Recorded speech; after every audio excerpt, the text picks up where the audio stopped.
ज्या वेळेला एखाद्या व्यक्तीच्या शरीरामध्ये उष्णता वाढलेली असते त्यावेळेला सुद्धा अशा प्रकारची सर्दी जी नाकातून सतत टिपटिप टिपटिप टिपटिप पाणी स्रवत राहील. म्हणून या ठिकाणी सगळ्यात पहिला उपाय, या रुग्णांनी तिखट खाणं बंद करावं, गरम गोष्टी खाणं बंद करावं. मग उपाय करण्यासाठी याच्या एक्झॅक्टली अपोजिट आपल्याला उपाय करायला पाहिजे. म्हणजे कोणते? तर सिंपल, यामध्ये आपण थंड पदार्थ खायला पाहिजे.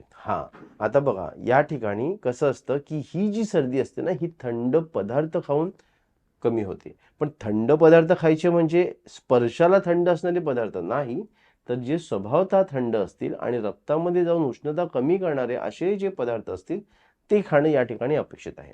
तर या ठिकाणी तुम्ही खजूराचा वापर निश्चित करू शकता. तुम्ही म्हणा खजूर तर गरम आहेत, नाही, खजूर जे आहे ते थंड आहेत आणि खजूर नुसते खाण्यापेक्षा खजूराचा जर तुम्ही कोळ बनवून घेतलात तर या ठिकाणी खूप चांगल्या प्रकारे फायदा हा होऊ शकतो.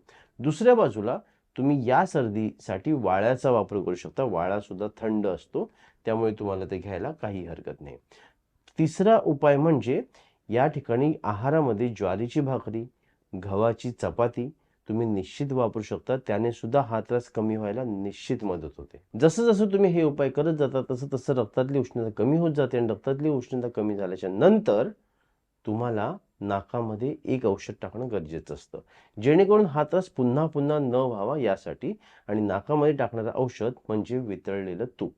तुपाचे 2-2 थेंब 2 नाकपुडी जरी तुम्ही टाकले किंवा नुसतं बोटावरती घेऊन नाकामध्ये ते जरी फिरवलं रात्री झोपायच्या अगोदर तरी सुद्धा चालणार आहे.